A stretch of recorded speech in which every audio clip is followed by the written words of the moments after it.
Hi there, Sandy Sidu here. Welcome to another episode of The Unstoppable Entrepreneur. This week I had the pleasure of speaking to Benny Shu of Get Busy Living blog. He shared with us how he went from feeling stuck and frustrated with his current situation to moving forward, incorporating new habits into his lifestyle, and then starting a project that he always wanted to do, which was creating an app, and then how he did exceptionally well once his app was launched into the Apple Store, and some of his tips for those of you who are just starting out or kind of stuck and not sure where to begin. So stick around, watch the episode, and if you have any questions, please leave them in the comments below. Thank you. Hi, everyone. Welcome to another episode of The Unstoppable Entrepreneur. With me today, I'm really excited to be speaking to Benny Shu of Get Busy Living blog. I've been following him for maybe 2 years, or it feels like longer in the internet years, and he consistently pumps out epic content, really gets you thinking, gets you moving. So I'm really excited for him to be speaking with us today and see what gold nuggets he has to share with us. So welcome, Benny. Thank you, Sandy. It's nice to finally get to talk to you. For sure. It's so nice to actually speak face to face after, reading your blog and following the various things that you've been up to. So you want to just take some time to tell our audience about what you do? Sure. I blog at getbusylivingblog.com, and it's a blog I started probably in February 2011. And it's just basically, it started as like a personal development blog, just sharing what some things I had learned from years and years of reading personal development books, and it's kind of evolved into talking more about like what I'm doing and sharing lessons from whether it's creating apps or life experiences. And then yeah, so I also have iPhone apps. I have two of them right now. I have Photo 365, which was my first one, and then I have one now that just came out like a month ago called Gratitude 365. That's really cool. And for those of you who may have already read my ebook, From Stuck to Unstoppable, How to Go From Idea to Launch, you might remember that Benny was actually one of the stories that I featured because I thought a lot of people who were just starting out with an idea could relate to his story because he's just like you and I. He talks about how he struggled to this point where it was just like, okay, that's it. Either I have to do something and stop just talking about it. And then he went on to share about how he launched his first iPhone app and how awesome the outcome was. Do you want to talk a little bit about that, Benny? Sure. You want me to talk about the which one, the iPhone app or the? Kind of like that breaking point where Oh, you talk a bit about it in your blog, and just your thinking behind that, and what the turning point for you really was. sure. Yeah, definitely. That turning point. It was like I can almost like remember it. It was just last week because it was like another night of like work. I was driving home. It was dark. It was like maybe 10:30 at night, and I was frustrated. I was upset because for maybe the past 5 or 6 years, I've been wanting to make a change in my life, and I wasn't happy with my life. I mean, I have a nice house, a nice car. I don't have any debt except for my mortgage, but I was still so unhappy with how things were in my life, and so I've been trying to get out of it and thinking of ways and hoping like my life. But the strategy was using hope as a goal. Like I was using hope as a strategy, and that didn't work out because I kept wishing one day I would wake up and everything would be great. Like I wasn't doing anything about it. So that night when I was driving home from work, I finally said to myself, you know what? You have to finally take action. You have to do something. You can't just keep thinking about it because you've been miserable for these last 5 years or so, and you can't just keep living like this. So when I got home, I came to my computer and I started typing like a manifesto. Basically, it was like a note to myself, just saying I needed to start thinking and not stop taking action until I was happy with my life. And I put one on my wall behind my computer, and then one in the bathroom mirror, so I would see it every single day. And then from that moment on, I just remember feeling like a rush of like motivation, And but everyone gets that rush of motivation at the beginning, like when we start a new project, when we go to the gym January 1st, we get excited, right? But I didn't want to just get excited for a month or two. I wanted to make sure that was continual. So I started, reading more books about personal development, but not only reading them, but like doing what they say, taking action. So, and I started cutting out some bad habits that I had. Like, I always felt like I did never had enough time to do anything. So I started cutting back on how much TV I watched because, I would always just turn on my TV on, and even if it was just background noise. And I didn't. I was more conscious what I was feeding my brain to, because I had learned that a lot of our thoughts and attitudes and beliefs come from what we are exposed to, and a lot of that comes from like the news, for example. So if I used to read the newspaper, the local news, I should say, every single day, I would watch local news, most of the time too. But now looking back, the local news is like just full of crime. I mean, there's always bad. There's nothing really positive that comes out of it. So I cut that out. I mean, I stopped reading the local paper. I still read the USA Today because it's a lot more positive than I guess the local news. So I started doing things like that, and it wasn't change that happened like overnight. It was like this was gradual. Like every day, I would just make sure I keep doing what I was doing, and then maybe I would add a new habit or take one out. Um, but basically, like what had learned was consistency was going to be important. It wasn't just like working really hard or trying to make changes as fast as I could, but trying to do it over a longer period of time, which is better. Which is better to do. I mean, consistency always beats out who's trying really hard and then runs out of energy. Exactly. So, but yeah, so that's how after that, I just got the idea to start a blog because I've always wanted to start a blog, and then, create an iPhone app. In 2010, I was like, well, I want to create an iPhone app, but the problem was I didn't know how to program. I had no idea how to code, and I thought in order to have an app, you had to do it yourself. So I had an idea for an app, but I just didn't know how to get it done. And then later that year, I found out about outsourcing. And outsourcing really opened up like this whole new world for a possibility. And so I started learning more about outsourcing, and I found out you can app development. And so that's what I did. I bought a little ebook to teach me because I had no idea how to outsource anything or develop an iPhone app. And I started, step by step, little by little, hiring and then working with them. And then 7 months later, all of a sudden I had an iPhone app. It was like I had a kid almost. Well, okay, I'm going to jump in because I know Sure. you probably could continue.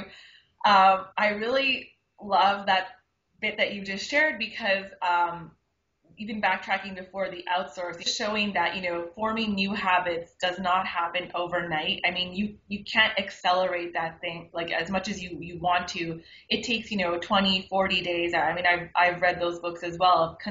The brain and those pathways get rewired.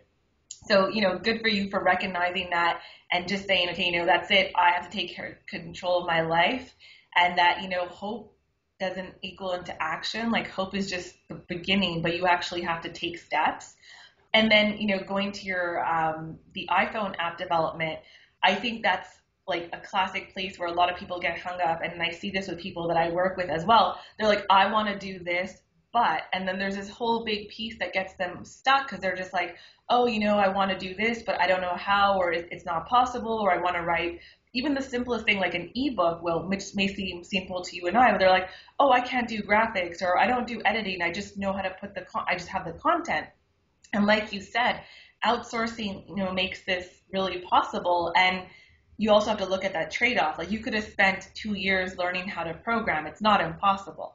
But at the same time, it's like, is that the best use of your skills? And then in those 2 years, if you got the app done, you could actually start making money sooner than later. So I think there's a lot of those things, realizing that it is possible to put these ideas out there and you don't have to have every single skill set.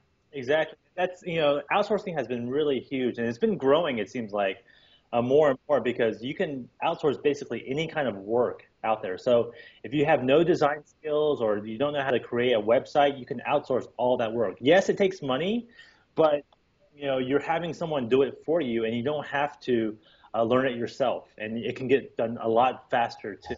Sure. For sure. And since you launched your first iPhone app, do you want to share sort of like the success and the momentum that you got from that? Yeah, definitely. When I launched my app and I wasn't really sure what to expect from it, I set my expectations kind of average. I had spent $1,900 on my app, and at the time that was a lot of money to spend on something. And so I had hopes to make my money back. So I was like, if I make $1,900, I'm going to be really happy. But if I didn't make a single penny, I'd be okay with that inside because I was able to accomplish a goal. I learned so much too, just developing that first app. But life kind of took a funny turn, and my app kind of went basically on in the App Store, and for 3 weeks in a row, it was featured by Apple. And one of those weeks was App of the Week, which is, Apple's basically saying, check out this app. We love this app. This is the app you should check out for the week. And it skyrocketed my sales. And it was unbelievable because every morning was like Christmas Day for me. I didn't really go to sleep the night before, and then I'd wake up so early. I sit by the computer waiting for the sale to come in, and then I would check it and just be blown out of my mind, like, how much money was coming in. Like I was doing like over $1,000 a day just Wow. from 99 cent app. And so, yeah, it was amazing. I mean, that's an amount of money I've never seen in my life before. So that was a great time. So after about 30 days, when after I got featured, I had made about $30,000 from the App Store just with my 99 cent app. And it's even like to this day when I tell you about it, it's still like, did that really happen to me? But you know what, it did, and it's amazing too because like I'm a normal guy, and these apps that are featured as app of the week, they're usually from companies that have employees, maybe startup funding. I mean, they're big companies, but I'm a guy. I live in Florida. I outsourced my app to the Ukraine, and I made app of the week. So it's pretty unbelievable. But that all that wouldn't have happened if I never took action. If I never thought, okay, well, let me just make an iPhone app and then see what happens. So I got lucky, yes, that I got featured, but I think I worked my butt off too to in order to be lucky. Oh, definitely. I mean, I don't think it was just pure luck, and Apple wouldn't just feature any app just because they felt like it. There has to be something of quality because they're putting their name, their recommendation on it. Um, and I think what your story just goes to show is that people may only see the outcome, like 1 month you made 30,000, but you put many months of hard work into getting that app, into getting it approved and making it a reality. So I think a lot of people also need to realize, because they see the end result, and we see this with a lot of people who we follow online, we're just so eager on like the finished product that we don't realize like all the blood, sweat, and tears that there's 5 years behind that massive blog success story, or there's 9 or 7 months behind your app that went into that, so that when people do ask you for help or want advice, it's like, hey, look, I invested this much time into it. It wasn't just snap of my fingers and I got into the app store. No, I completely agree with that, and I noticed that too a lot because I get emails from people asking for advice, and for example, like, they'll ask me about blog advice. So they're like, hey, how do you get so many comments? How can I get more readers?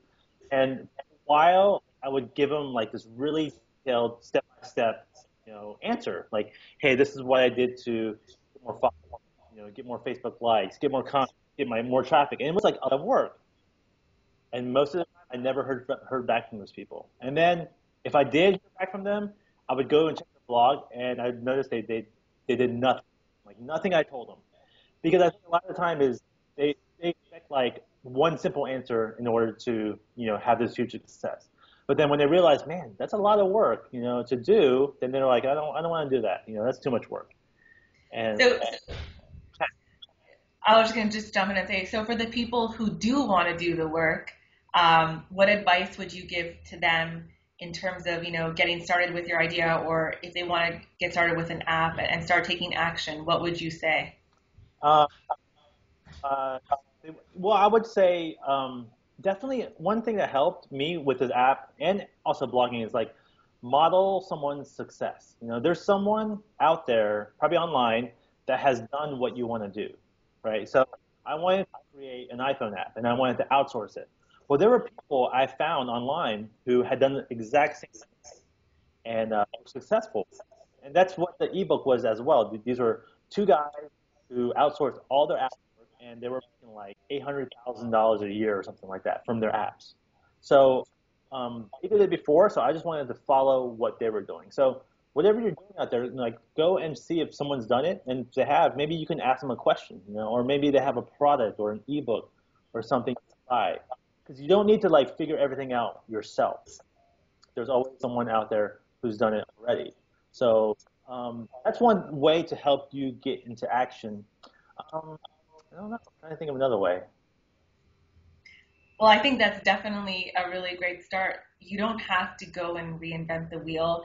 As much as we think every idea we think of is original, these days, it's more and more. It's hard to be original, so you can find those people to sort of mimic or model or just kind of look at how they're doing it and find your take on it.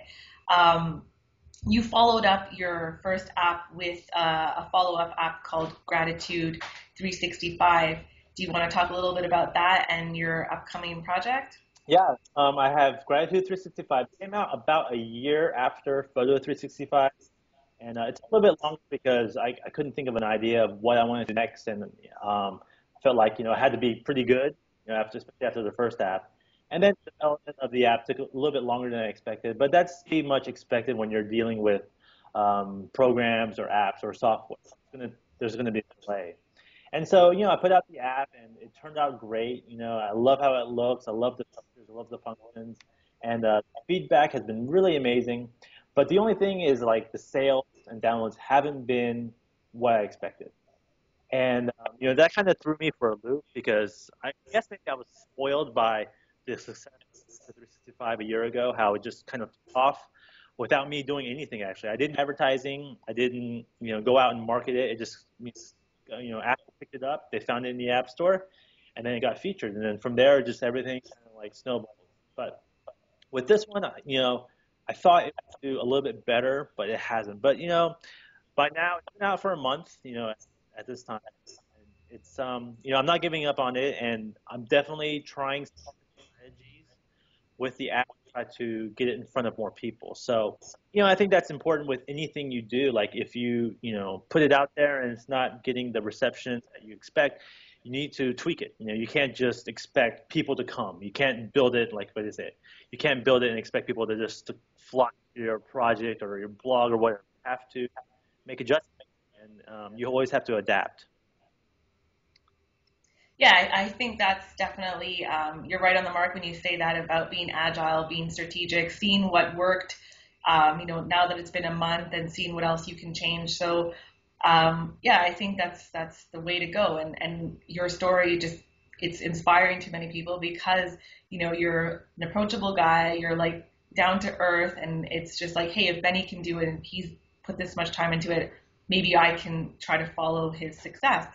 Um, Before we finish off, do you want to just talk about your? I know you're launching something called App Academy. Do you want to share that? Yeah, definitely. Since since a year ago, since my app kind of did well, I've gotten a ton of emails from people asking me how they can do this too. How do they develop an iPhone app? And then just other general questions because maybe they've already started but they're stuck somewhere. So I felt like there was a ton of people out there who have this dream of creating an iPhone app, but they just don't know how. And so I'm creating a course called App Academy where I want to help basically beginners take, an idea and then, take them through the process of actually getting it into the App Store. So I'm going to cover things like outsourcing, how to develop your idea, what you need to do, what you need to do to get it prepared, what you need to do to market it, to get it out there. So it's really a step-by-step course. I know there's a lot of people out there that have that dream, and there's still a lot of room left for great apps in the App Store. I mean, there's 700,000 apps now. I think I heard. But but there's still room for great apps. So it's never too late to get started, especially with the apps. I mean, it's only, I think it's like 5 years old now, 4 or 5 years old, and it's not really that old if you think about it. Hmm. So there's a lot of possibility out there. So I want to share my knowledge and help other people out, and hopefully they can, do better than I am, or start a business from this, or just have fun and try something new. So where can we find out about your App Academy? Go to the App Academy net. Pretty straightforward. It's straightforward. Yes. Yeah. Awesome. Well, thank you so much, Benny, for sharing these your story as well as all these tips. And I truly think if people take your advice, they can move from being stuck to launching their ideas out in the world. So, and one last thing, where can we find you online? You can find me on at my blog is the best place. GetBusyLivingBlog.com. Awesome. Thank you. Thanks, Andy. Appreciate it.